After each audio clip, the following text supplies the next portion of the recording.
এটা আমার কি হয়ে গেল? হ্যালো, আসসালামু আলাইকুম বিউটিফুল পিপল।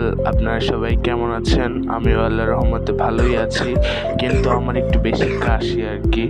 আর দেখেন, আমি রাত্রবেলা লুঙ্গি পরে ঘুমাই, সেজন্য লুঙ্গিটা একটু গিট দিয়ে নিয়েছিলাম, না হলে সকালবেলা উঠে দেখবো লুঙ্গিটা আমার মাথার উপরে। প্রতিদিন আমার সকাল শুরু হয় আমার নিজের বিছানা গুছিয়ে।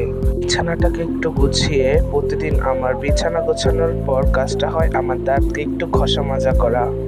আর হ্যাঁ, আমি ভালো করেই জানি যে আমার ভিডিওর কোয়ালিটিটাও তেমন ভালো না এবং ভয়েস ওভারের কোয়ালিটিটাও তেমন ভালো না, বিকজ আমার কাছে কোনো ভালো মানের মাইক্রোফোন নেই এবং ভালো মানের কোনো ফোন নেই বা কোনো ব্র্যান্ডের ফোন নেই। তবুও আমার স্বপ্নটা কিন্তু কোনো অংশ থেকেই ছোট নয়। ইনশাল্লাহ আমিও একদিন অনেক বড় সেলিব্রিটিদের মতো আমার কাছে সব কিছুই থাকবে।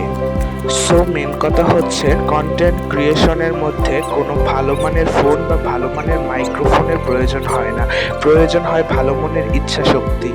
তোমার ইচ্ছা যদি সৎ হয়, মহান সৃষ্টিকর্তা সেটা দিতে তোমাকে বাধ্য।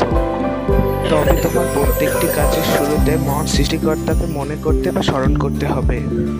কখনো স্বপ্ন দেখে সেটা ভেঙে দেওয়ার চেষ্টা করো না। প্রত্যেকটা পদক্ষেপে এবং প্রত্যেকটা সময় সৃষ্টিকর্তার প্রতি বিশ্বাস রাখো। ইনশাল্লাহ আল্লাহই তোমাকে একদিন ভবিষ্যতের দিকে এগিয়ে নিয়ে যাবে এবং তোমার ফিউচারের বিভিন্ন কিছুর দিকে পদক্ষেপ নিতে তোমাকে সাহায্য করবে। এই বিষয় নিয়ে পবিত্র কোরআনের 65তম সূরা আত-তালাকের 2 নম্বর আয়াতে আল্লাহ তাআলা বলেছেন, আর যে আল্লাহর উপর তাওয়াক্কুল করে তিনি তার জন্য যথেষ্ট। সবাই ভালো থাকবেন। আল্লাহ হাফেজ।